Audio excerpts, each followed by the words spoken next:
I saloni nautici sono un vero e proprio paese dei balocchi. Chiunque venga a visitarli può scoprire tutte le novità nel campo della nautica. Le barche naturalmente, i loro dettagli, ma soprattutto salirci a bordo e toccarle con mano. E per chi non fosse riuscito a venire, tranquilli, perché per voi c'è sempre The Boat Show e oggi scopriremo tutto il mondo della vela. Dove?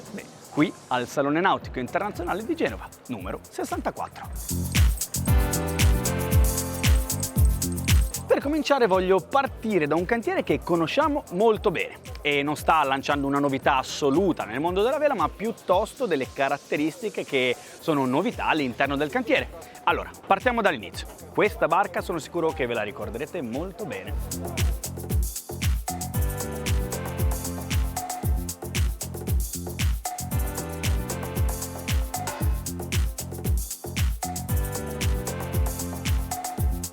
Ma certo che l'avete riconosciuta, quella era l'Italia 1298. Mi ricordo che è stato un test meraviglioso.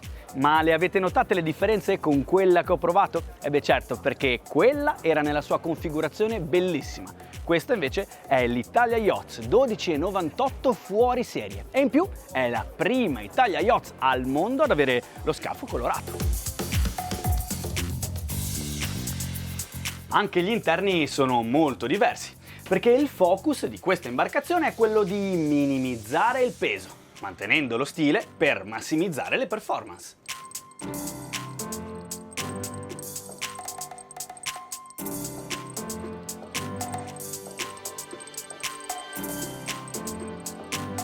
Le differenze, anche se si notano poco, sono tante e sostanzialmente sono sviluppate sul piano di coperta. Il bompresso è nella sua versione Race, lungo 1,80 m, come la chiglia che misura 1,46 m. E poi l'albero è in carbonio, nella sua versione Allspar, per prestazioni eccezionali.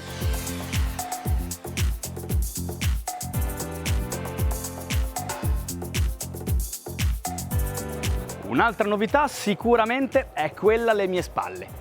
Velia 43, Premier mondiale al Salone Nautico Internazionale di Genova 2024 e decisamente molto interessante. Velia 43 nasce come prima imbarcazione di questo cantiere e mi è stato commissionato un progetto decisamente innovativo nel settore della vela dei 43 piedi, quindi una vela dove al momento ci sono tantissime barche in commercio e dove cercare di innovare è sicuramente una bella sfida. Questa barca abbiamo cercato di svilupparla proprio con dei concetti diversi da quello che offre il mercato, quindi partendo da un utilizzo del pozzetto esterno che, se vogliamo, sposa un po' più il comfort e l'abitabilità di un'imbarcazione a motore, e portando però chiaramente il tutto all'interno di un'imbarcazione a vela e quindi con le funzionalità e i tecnicismi di una barca a vela. Cioè la visione per il charter giornaliero è sicuramente la sua destinazione d'uso principale. Già, perché il concetto del nuovo Velia è molto preciso. Lo scopo è stato quello di liberare il piano di coperta da tutte le manovre fisse o mobili che potevano intralciare il comfort di bordo. Questo permette di avere un grande prendisole centrale che si completa con un tavolo trasformabile. E al centro, sotto il roll bar, il modulo cucina. La postazione di comando è centrale, proprio come nei migliori Blue Water. In realtà lo scopo di questo è stato per ricercare una semplicità delle manovre correnti, avendo i winch sia a sinistra che a dritta, e poi liberare lo spazio di poppa da quello che è l'impiccio della timoneria. In coperta ci sono ancora due cose da notare. Uno, naturalmente, è il roll bar, che in proporzione è uno dei più grandi che io abbia mai visto su una barca a vela. Anche questo serve per liberare il punto di scotta dal piano di coperta, e infatti è qua sopra. E per ultimo non può passare inosservata la dimensione del prendisole prodiero. Questa è una dichiarazione netta del cantiere. A bordo si sta comodi, avendo anche a disposizione l'autovirante e il rollaranda all'interno dell'albero. E osservando la sottocoperta, la gestione del layout degli interni è una vera e propria conferma di quello che ho subito pensato appena l'ho vista da fuori. La ricerca dei volumi, degli spazi, l'organizzazione e lo scopo sono i medesimi che siamo abituati, proprio con The Boat Show, a vedere su tutte le barche a motore che troviamo. Grandi spazi comodi all'esterno e la ricerca dei volumi negli spazi privati all'interno, sacrificando quella che è l'area comune del quadrato, che comunque è stata gestita con un gusto minimale. La grandissima attesa di questo periodo arriva dal cantiere del Pardo con il Grand Soleil 52 Performance e per noi l'ho andato a scoprire Antonio Vettese. Grand Soleil 52 Performance, il cantiere del Pardo, esplora una dimensione che è stata storica nella sua produzione, quella dei 52 piedi appunto, che ha segnato l'ingresso, la maturità nelle grandi dimensioni. Allora, anni fa, la firma era quella di German Frères, un mostro sacro del design navale. 52 raccoglie l'eredità e anche tutto quello che c'è dietro a un progetto così importante che è stato per Cantiere del Pardo, quando Frère ha disegnato appunto il 52, che ormai è un po' di anni fa. E per me è stata anche una sfida nel cercare di replicare quel successo, e per me e per tutti gli altri progettisti, per il cantiere, e quindi anche un onore, diciamo, di essere equiparato, insomma, a uno dei maestri del design in questo mondo delle barche a vela. 52 piedi, una misura con cui si può affrontare qualsiasi navigazione e vacanza. Questa barca in particolare è stata progettata con delle attenzioni molto interessanti. I serbatoi sono al centro, questo vuol dire che man mano che si vuotano non cambia l'assetto longitudinale e neanche trasversale, una cosa molto molto importante. Quando partiamo per la crociera abbiamo la barca normalmente molto carica e non cambia l'assetto longitudinale, e quindi aiuta anche le prestazioni e la vita a bordo è molto più confortevole. Interni e coperta sono di Nauta Design. Il layout è un 3 cabine, 3 bagni, c'è però una particolarità: uno dei bagni si apre anche dall'interno della dinette e può essere utilizzato non solo dagli occupanti della cabina, ma anche da eventuali ospiti. Cucina importante, è una barca che, pur essendo dedicata alle prestazioni e qualche volta alla regata, ha un conforto, un'abitabilità molto interessante.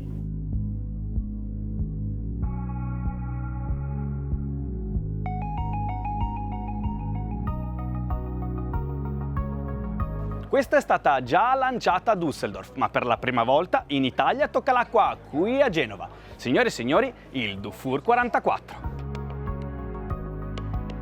La parte più poppiera dell'imbarcazione è stata gestita come quella dei catamarani, ovvero con 2 accessi distinti al pozzetto, una dritta e una sinistra, e al centro un modulo multifunzione. In questo caso c'è un cucinotto. La timoneria è gestita sulle 2 torrette, una di sinistra e una di dritta, rifinite con materiali di alto livello, e quando si naviga le panche si chiudono. Il pozzetto è davvero imponente. Queste dimensioni sono abituato a trovarle su imbarcazioni di 50 piedi, non di 44. Quindi molto comodo in crociera sicuramente, ma con dei dettagli che mi fanno ben sperare nella navigazione a vela. Non 2, non 4, ma ben 6 winch in tutto, 4 in pozzetto e 2 sulla tuga, di cui uno elettrico per le drizze. E un altro dettaglio di comodità è che il passaggio verso prua è stato studiato molto bene. La tuga è tutta flat, ottima per essere cuscinata e rilassarsi durante la navigazione, essendo contingentati dai tientivene. La possibilità di armo del fiocco è duplice. Se ne può avere uno a sovrapposizione utilizzando le 2 rotaie longitudinali sull'angolo di tuga, oppure nella versione più semplice si può utilizzare anche l'armo con il fiocco autovirante. In questa situazione il posizionamento dell'albero abbastanza poppato comunque garantisce una J necessaria per avere comunque una grande potenza a prua. Benvenuti a casa! Già, è questa la sensazione che si ha quando si scende sotto coperta del nuovo Dufour 44. Se le linee d'acqua sono state studiate dallo studio Felci, il design degli interni è stato sviluppato da Luca Ardizio. un grande salone centrale non si può solamente chiamare quadrato, e poi un tavolo che, nonostante la sua forma non tradizionale, va comunque a completare l'area cucinata della dinette. Sul bordo di dritta una cucina lineare a murata che contingenta chiunque si trovi a bordo grazie alla penisola che contiene il frigo. A prua un'armatoriale enorme, ricercata nel dettaglio sia delle finiture che dei materiali. Il bagno è a lei dedicato e splittato nel WC e nel vano doccia. A poppa ancora grandissimi volumi con 2 cabine gemelle, ognuna col suo bagno dedicato.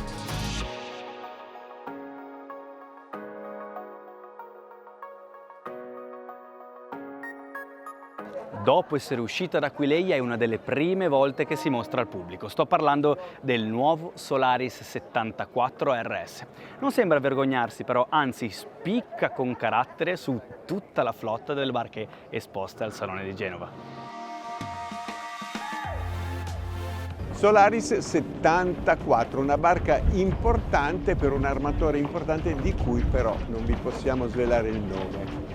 74 piedi è una misura molto interessante perché non sono gli 80 che diventano un po' pesanti, hard, ma in realtà consentono, se ben progettati, di ottenere e di avere le stesse funzioni a bordo. Interni molto abitabili, la carena è come sempre nelle barche Solaris di sottoasse bal, la carena prestante, veloce, come ormai d'abitudine. Il piano velico ha un fiocco autovirante che si rivela davvero troppo comodo per l'equipaggio, si rinuncia a un po' di superficie rispetto ai tradizionali, però diventa veramente facile da usare. Randa importante, albero di carbonio, come al solito possiamo dire. In questo caso vedete il bimini è fisso. Ormai le barche hanno bisogno di protezioni dal sole e molto spesso gli armatori scelgono queste soluzioni, cioè di avere una zona dove l'ombra c'è sempre. Un volume importante e una decorazione molto sobria a cui ha lavorato anche Lorenzo Argento, oltre all'ufficio tecnico del cantiere. Le cabine in questo caso sono 4, armatoriale a prua, una cabina a letti sovrapposti, una cabina a letti affiancati e un'altra cabina VIP lì dietro la scala.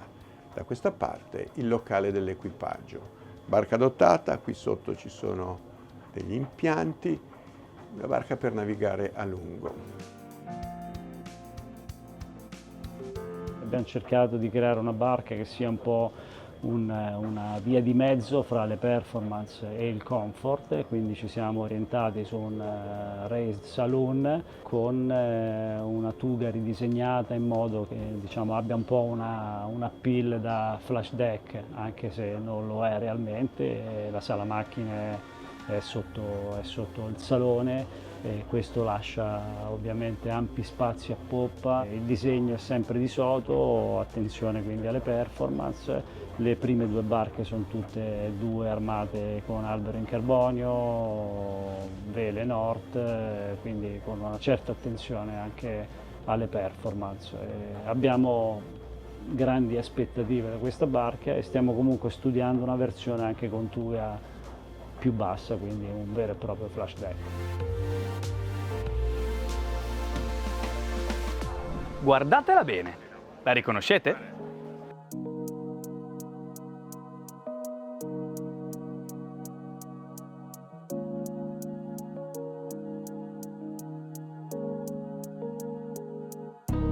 Esatto, questo qua è il nuovo Beneteau Oceanis 37.1, un disegno di Marc Lombard che unisce il mondo della crociera a una navigazione a vela molto divertente. A prua il fiocco si può avere autovirante o con sovrapposizione, utilizzando le rotaie longitudinali sull'angolo della tuga. Il punto di scotta della randa è stato gestito con questo archetto in tessile per non intralciare la discesa sotto coperta e rendere il tutto molto leggero. E poi un pozzetto che più comodo e croceristico non si può. Tutte le manovre sono rinviate verso le torrette della timoneria con il winch elettrico per le drizze sulla tuga. A poppa 2 cabine gemelle con il loro bagno dedicato sul bordo di dritta. A sinistra un dettaglio nautico che apprezzo tantissimo, il tavolo da carteggio che condivide la seduta con il tavolo del quadrato. A dritta di nuovo una cucina lineare a tutta murata che lascia l'accesso libero verso prua, alla cabina armatoriale.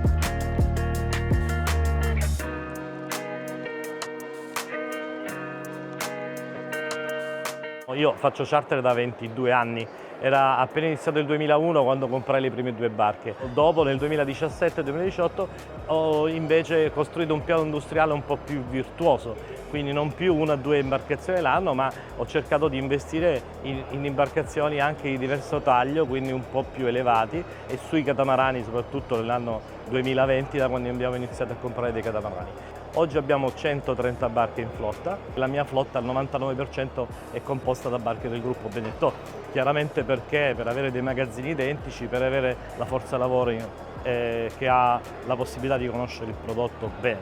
I risultati sono di quest'anno di avere oltre 2200 contratti di charter e quindi circa 200.000 persone a bordo. È evidente che la ricetta funziona e i clienti sono allegri, contenti e tornano da noi.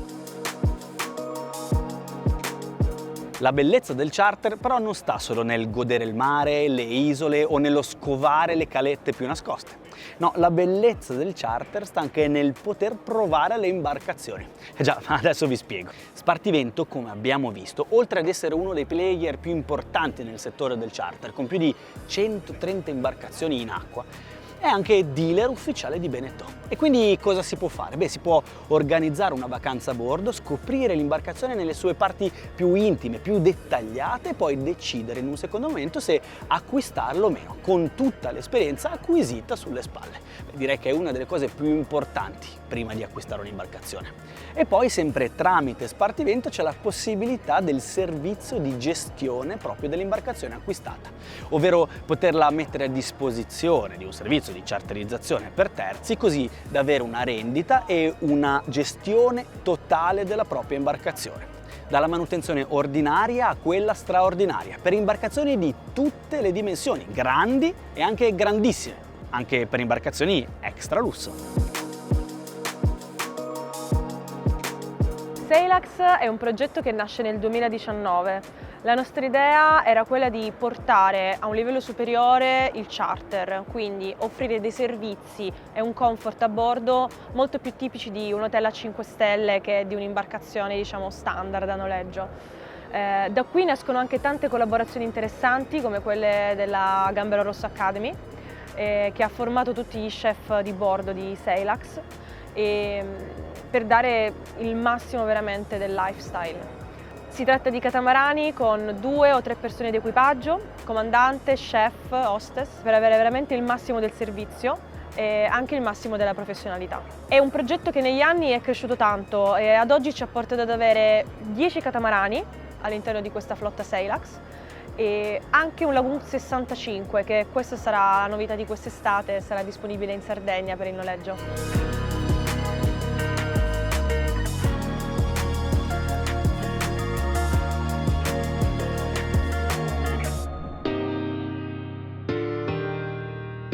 La novità delle piccole a vela del gruppo Jeanneau si chiama San Odyssey 350, lanciata prima a Düsseldorf e poi in acqua in Italia proprio qua al Salone di Genova, e per noi l'è andata a scoprire Antonio Vettese. San Odyssey 350, una barca che per il mercato italiano è natante. La lunghezza scafo infatti è di 9,98. È però una barca molto completa, 3 cabine, un bagno ben abitabile, una barca con l'ambizione di portare 6 persone in crociera, solida, è lunga infatti poco più di 10 metri compresa la delfiniera e gli accessori, ma pesa 6 tonnellate, quindi vuol dire che i progettisti non hanno rinunciato alla robustezza, non hanno rinunciato al volume. Ogni centimetro è ben studiato, del resto Jeanneau ha una grande tradizione proprio nel cercare di assolvere tutte le funzioni della crociera. Un bel tavolo fisso che su una barca di questa dimensione non è tanto facile da trovare, posto per le bottiglie, il timoniere ha un posto dove sedersi, una piccola panca che quasi ormai è scomparsa dall'orizzonte e in realtà nelle lunghe navigazioni notturne è molto comoda. Come ormai siamo abituati sul Sano D6, il timoniere può camminare verso prua senza dover scavalcare gradini. Eccoci all'interno di Sano D6 350. La porta della cabina anteriore è molto grande, si può tenere aperta e avere una impressione di spazio che spesso sulle barche non tanto grandi manca. Cucina ben dotata, il frigo è molto profondo, lavandino, qui ci immaginiamo una presa d'acqua di mare per consumare poca acqua dolce, 2 cabine a poppa con i letti abbastanza generosi.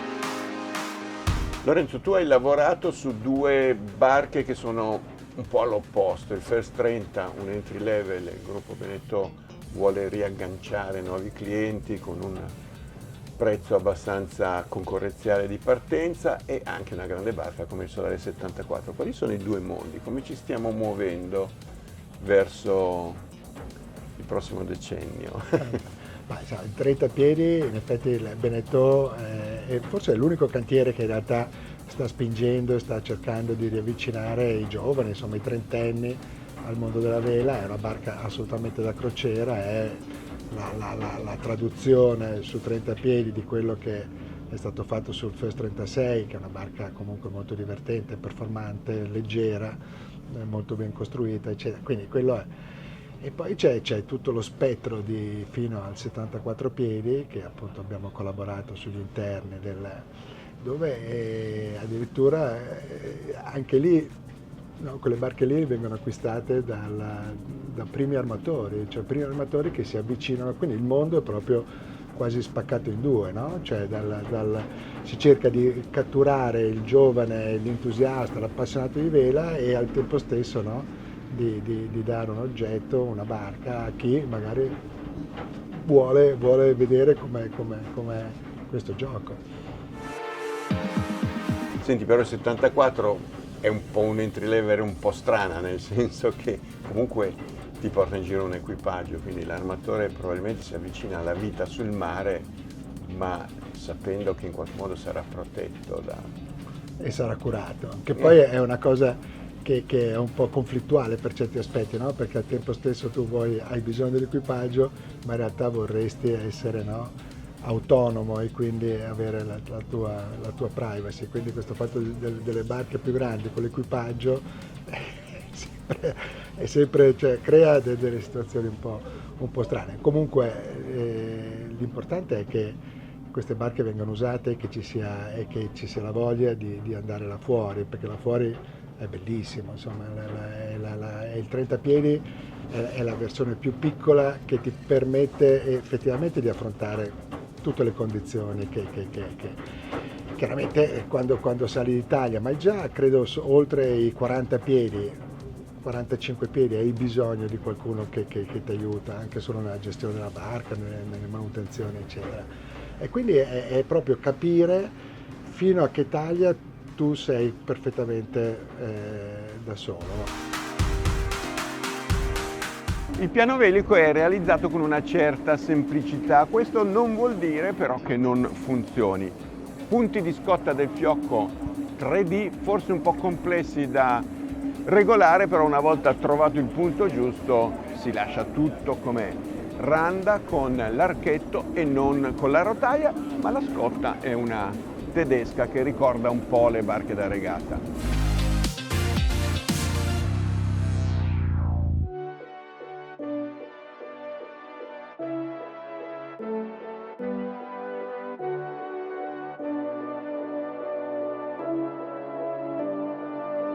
Bene, dopo aver visto tutte queste imbarcazioni tra le novità più belle di tutto il salone, voglio fermarmi un attimo e parlarvi di un qualcosa che sicuramente conoscete bene. Sto parlando di Swarovski e sono sicuro che in questo momento vi state immaginando il lusso più estremo.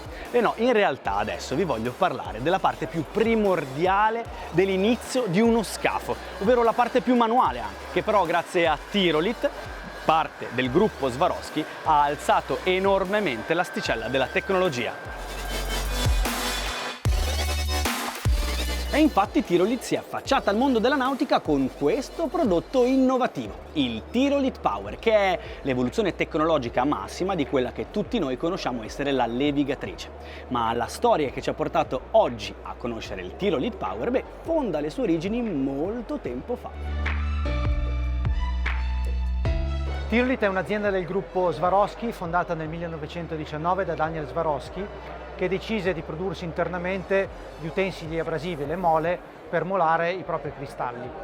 Visto il successo ottenuto e l'efficienza ottenuta, decise poi di commercializzare gli utensili e da lì è iniziata l'avventura di Tyrolit, che è partita dal mondo del metallo, dove siamo internazionalmente conosciuti come uno dei migliori produttori in assoluto, per poi entrare nel mondo dei compositi con l'avvento dell'energia eolica. L'energia eolica, come sapete, è prodotta da dei grandi mulini a vento, le cui pale raggiungono fino ai 100 metri di lunghezza. Lì abbiamo sviluppato una tecnologia brevettata che ha permesso di aumentare notevolmente l'efficienza della produzione. Naturalmente, se voi ci pensate bene, una pala eolica non è tanta differente da uno yacht, no? Soprattutto uno yacht di grosse dimensioni. Stessi materiali, stesse geometrie, stesse dimensioni. E così Tyrolit, circa un paio d'anni fa, ha deciso di approcciare il mondo della nautica per portare fondamentalmente 3 grandi vantaggi. Il primo è quello della sicurezza per gli operatori. Il Tyrolit Power, che è lo strumento che potete vedere qui, ha il vantaggio di non generare vibrazioni che creano il famoso problema del dito bianco, un problema molto grave per gli operatori. Il secondo vantaggio di questo strumento è quello di garantire la qualità della superficie in maniera costante, nel senso che le sue prestazioni non deteriorano col trascorrere del tempo e non dipendono dalla forza che viene impressa dall'operatore durante la lavorazione. Il terzo grande vantaggio è l'efficienza di questo strumento. La produttività può aumentare fino a 10 volte rispetto agli attuali strumenti per levigare o trattare le superfici in fibra di carbonio, fibra di vetro, gel coat o materiali compositi in genere.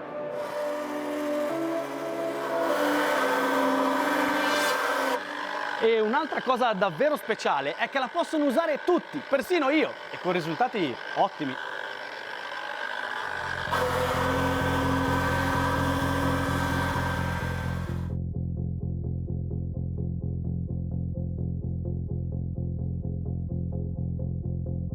Un'altra piccola novità, ma solo nelle dimensioni, è lei, il nuovo Vico S35. Dai, salite a bordo, venite a scoprirla. La gestione della postazione di pilotaggio è decisamente inusuale. La seduta è molto arretrata, si ha facile accesso invece alla torretta di timoneria e alla manetta del motore. Non si arriva invece da questa postazione alla gestione delle manovre correnti che servono per gestire appunto le vele, il che rende questa imbarcazione non proprio adatta a una navigazione solitaria. L'Armo prevede 2 winch sulla tuga per le drizze e 2 winch in coperta per le scotte e, molto apprezzato, il trasto della randa. Mentre la coperta segue la forma di un cavallino rovesciato, la falchetta continua a crescere fino a prua, così da contingentare chiunque si trovi a bordo. Anche se non bello esteticamente, è una soluzione molto sicura. Gli interni sono caldi e minimali e in fondo c'è tutto ciò che serve. Una armatoriale a prua o calavele qualsivoglia, 2 grandi sedute in quadrato con il tavolo ribaltabile e poi un piccolo cucinino a L sul bordo di sinistra. A poppa 2 cabine gemelle e sul bordo di dritta il vano WC.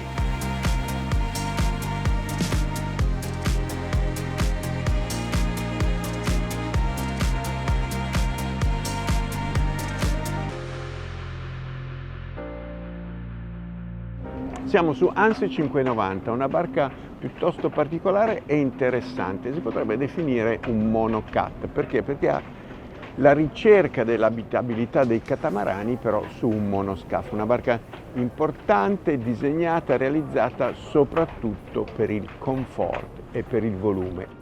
Per esempio tra gli optional c'è la battagliola rigida, è un sintomo di come si voglia dare tranquillità, un senso di comfort agli ospiti meno esperti.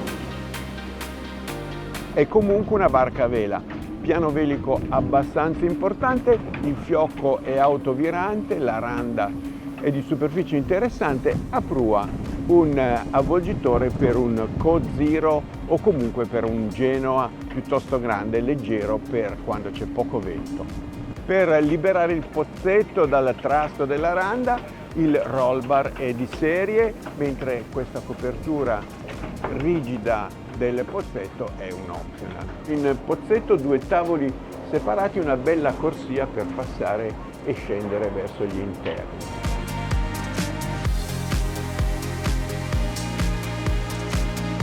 Una zona living importante con tanta altezza sopra la testa, tante finestre anche apribili. Il layout standard è di 3 cabine e 3 bagni, si può ottenere una cabina in più utilizzando la utility room. Oppure la zona di prua può essere un po' diversa, con l'armatoriale un po' più piccola e un'altra cabina.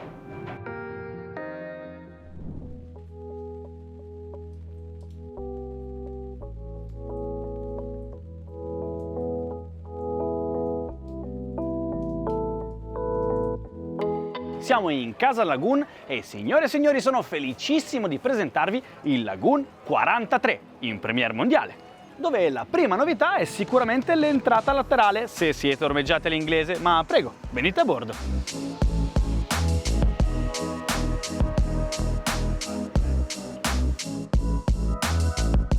Le differenze rispetto alla versione prima, ovvero il 42, sono molte, a partire dal fly che prima non c'era. E poi il rinforzo della struttura ha permesso a tutta la porta finestra di scomparire completamente a soffietto. Un'altra novità è anche data dai 2 tavoli che si possono unire con una prolunga centrale per diventare un unico tavolo gigantesco.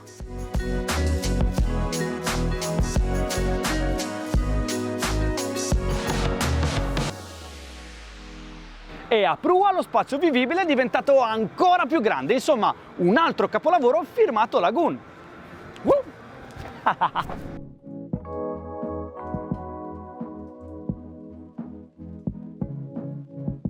Oh, scusate, mi stavo solo un attimo rilassando. Già, è facile farlo su questo tipo di imbarcazioni. Sì, anche questa è una novità, certo, nel mondo dei multiscafi. Sto parlando del nuovo Bali 5.8, l'ammiraglia di tutta la gamma. E in onore del suo patrono, Olivier Ponsen, proprio questa, la numero 1, si chiama Olivier. Anche se la più grande di tutta la gamma, l'anima rimane sempre la stessa, quella di Bali, dove il grande portellone poppiero si chiude a ribalta per dividere l'ambiente interno da quello esterno, ma una volta aperto permette di godere tutto questo spettacolare open space. La divisione del layout è semplice ma molto ben definita. A sinistra un salottino con televisione a scomparsa, a dritta invece il tavolo del quadrato o sala da pranzo. Ancora andando verso prua, sempre sulla sinistra la postazione per la strumentazione di bordo, o meglio dire ufficio, mentre contrapposta una cucina immensa. Il tutto gestito ricercando un unico solo fattore: i grandi spazi.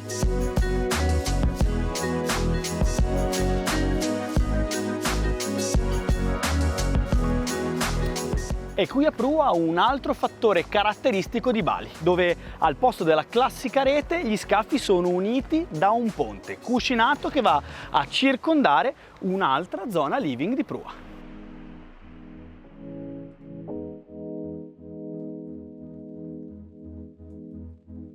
Sul fly ci si arriva dai 2 passavanti di entrambi gli scafi. La postazione di pilotaggio è pressoché centrale, leggermente spostata sulla dritta rispetto alla mastra dell'albero. È unica, mentre invece a poppa l'area cuscinata è gigantesca.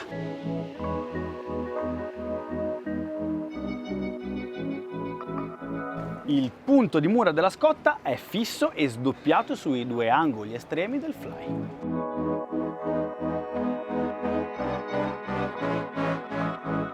Per scendere in armatoriale si va giù di qua, anche questo è un segno distintivo del cantiere. Beh, avete visto, qui non c'è tanto da dire, se non che è bellissimo. un intero scafo tutto dedicato all'armatore, con il suo letto, il suo mobile vanity e poi ancora la cabina armadio e lo spazio WC separato da quello della doccia a prua. E nell'altro scafo invece ci sono ben 3 cabine.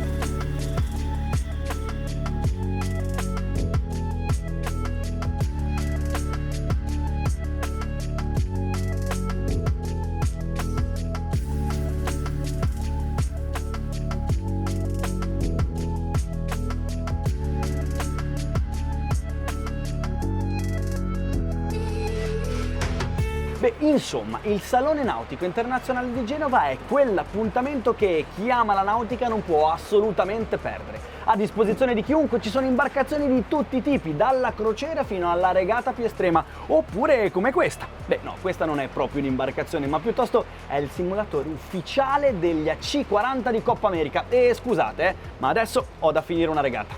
Ci vediamo al prossimo salone. Ciao!